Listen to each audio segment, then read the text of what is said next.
Well, good evening, everyone. Welcome to the Canyon Country Advisory Committee. For tonight's agenda, it's going to be a little different because we've already done the flag salute. Then we'll have announcements, minutes of the last meeting if anybody has any corrections. Tonight, from the Santa Clarita Water District, we're going to get a presentation on the proposed water rate increase by Mauricio, right? Mauricio. There you go.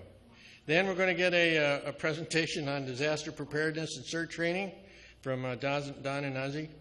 And finally, for the final presentation, I'm going to talk about what's transpired through the time that we have been told the city had no purview from the sanitation district issues, what happened with community conservation solutions contracts, and why we need to move the meetings of the sanitation district from Whittier to Santa Clarita.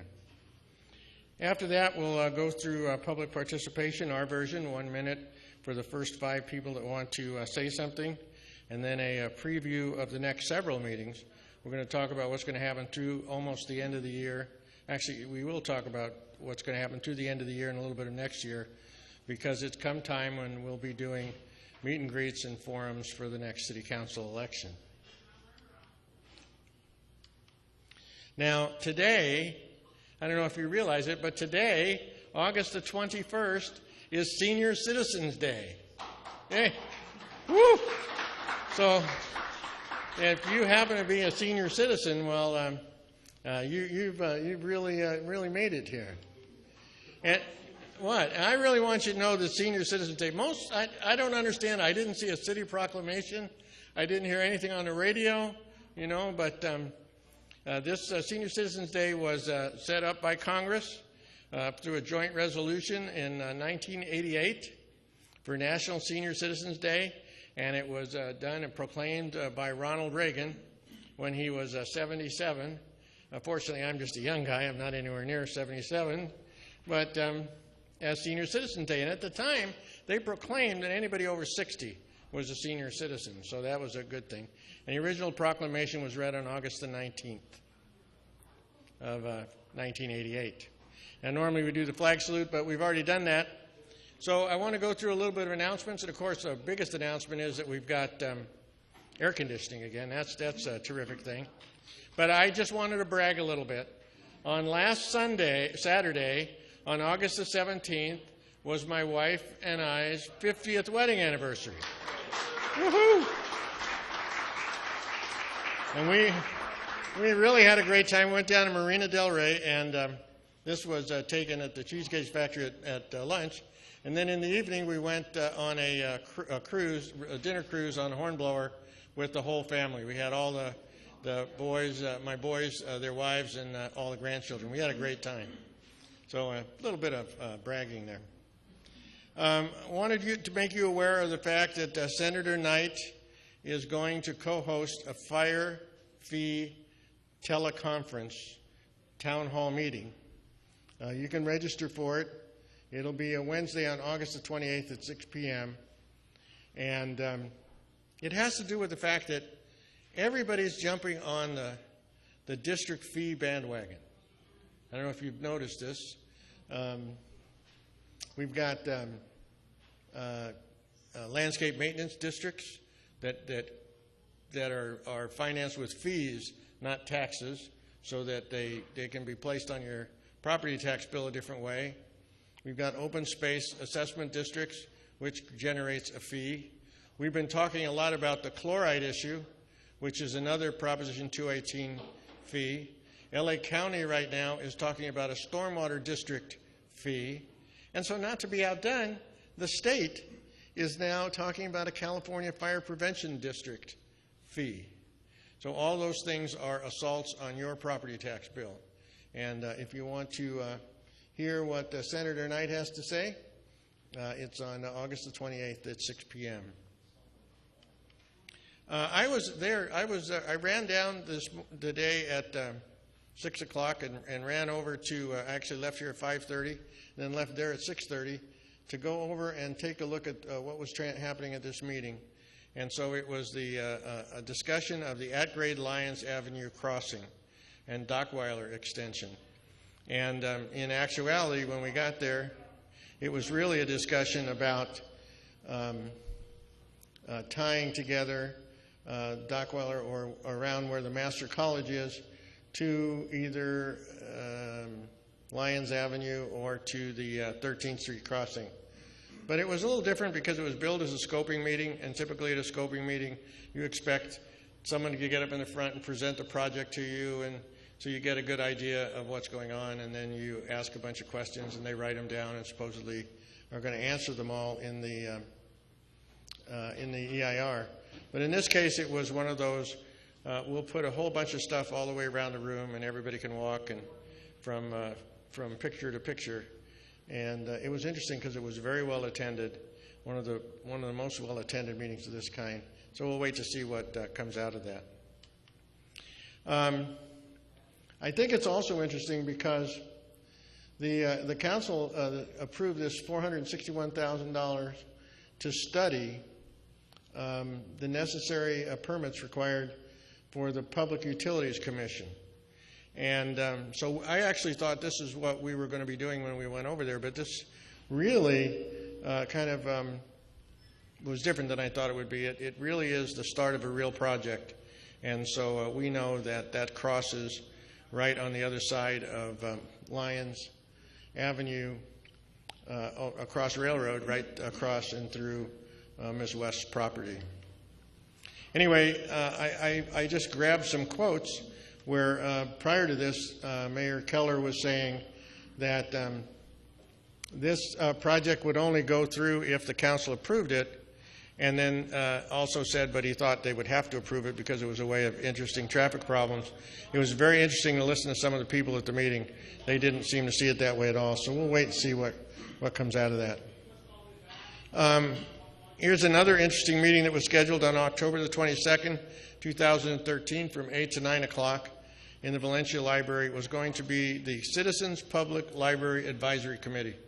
I thought it was interesting when I looked at the agenda because it's a tour, a discussion of the trends that are going on at the Valencia Library, the role of the Valencia Library, presentation on a tour of the Valencia Library, but I didn't see much public input in this. So they advertised it as if it was an open meeting, and so people could come, and we'll see what, in fact, goes on. Another interesting thing that's going to be happening, and this is on August the 29th, sponsored by one of our local Democratic clubs, is there's going to be a discussion on the voter rights law, California voter rights law, and they're putting together a panel, and everybody's welcome to attend.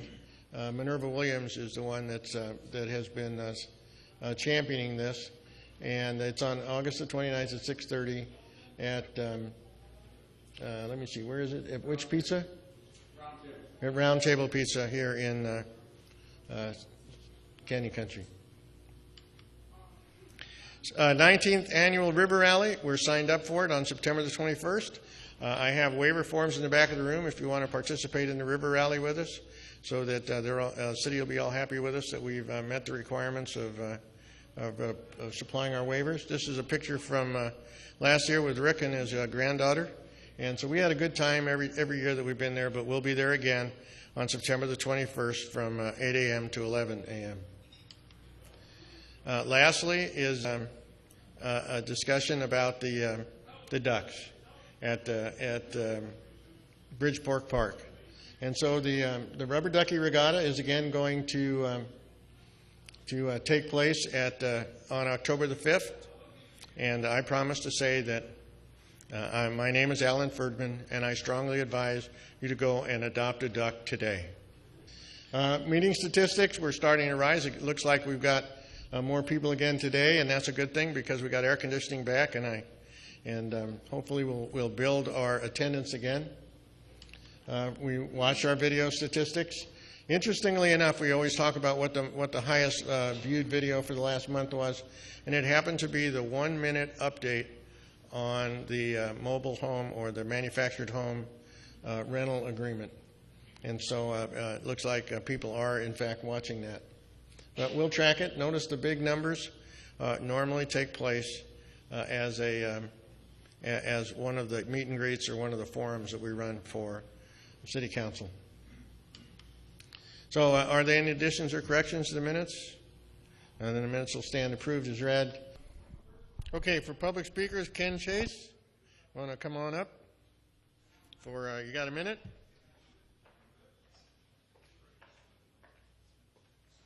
Thank you for letting me speak tonight. My name's Ken Chase. I wanted to introduce myself. I'm a candidate for the Sulphur Springs School District, which serves the elementary schools in Canyon Country and a little bit of the outlying boundaries of Canyon Country. After the meeting, I'm going to be at the back of the room. If you have any questions you'd like me to answer, anything discuss, I'd love for you to come up and introduce yourself, and talk. Thank you. Thank you, Ken. Doug Fraser.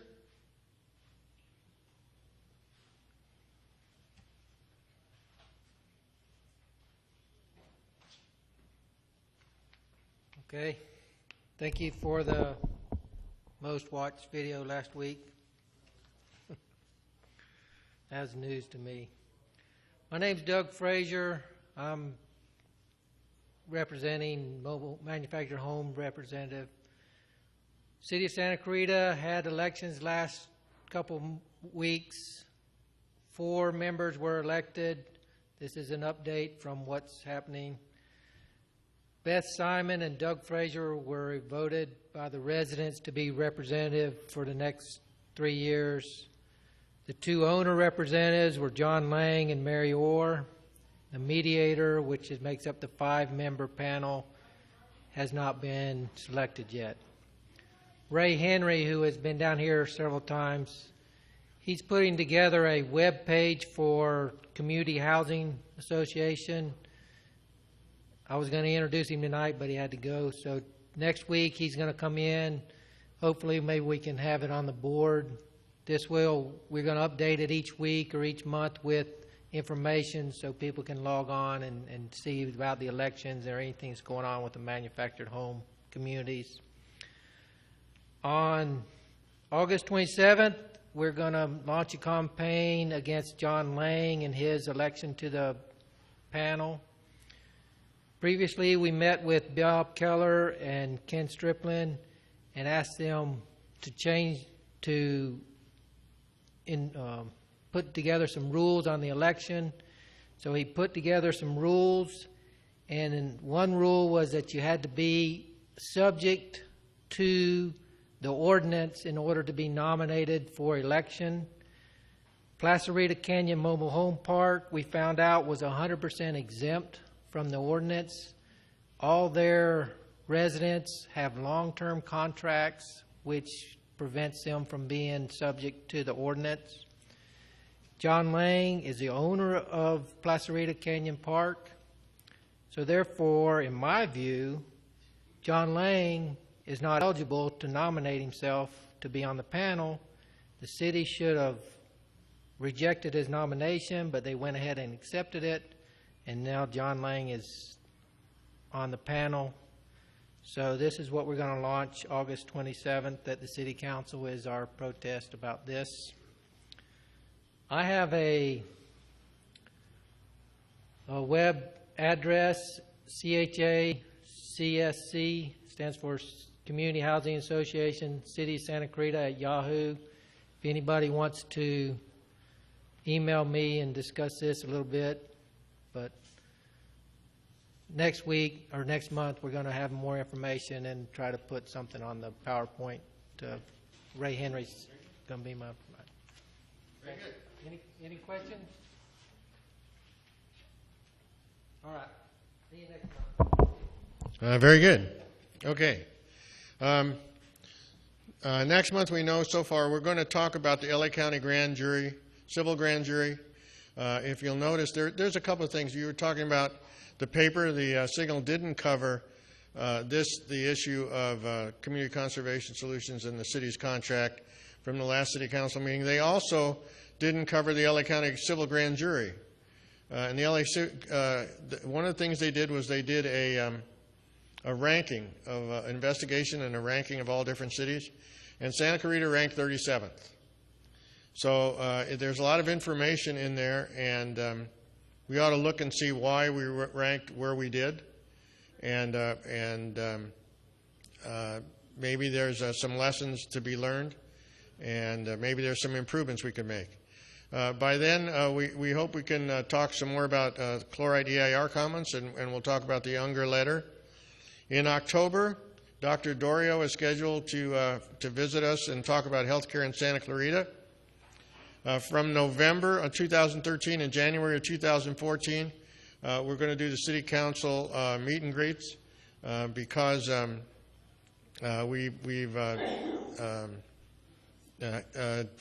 we have designated Mr. Cardenas to run those.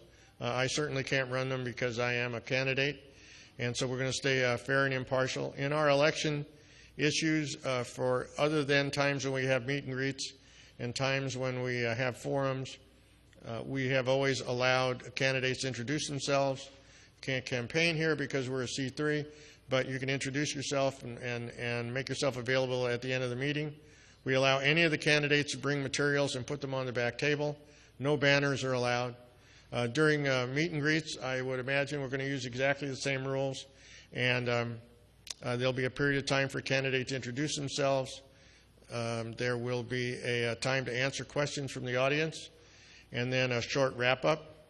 The only caveat of that is candidates cannot ask other candidates questions, and the forum format is yet to be decided, but will most likely take place in February of 2014. So thank you very much for choosing to attend the Canyon Country Advisory Committee tonight.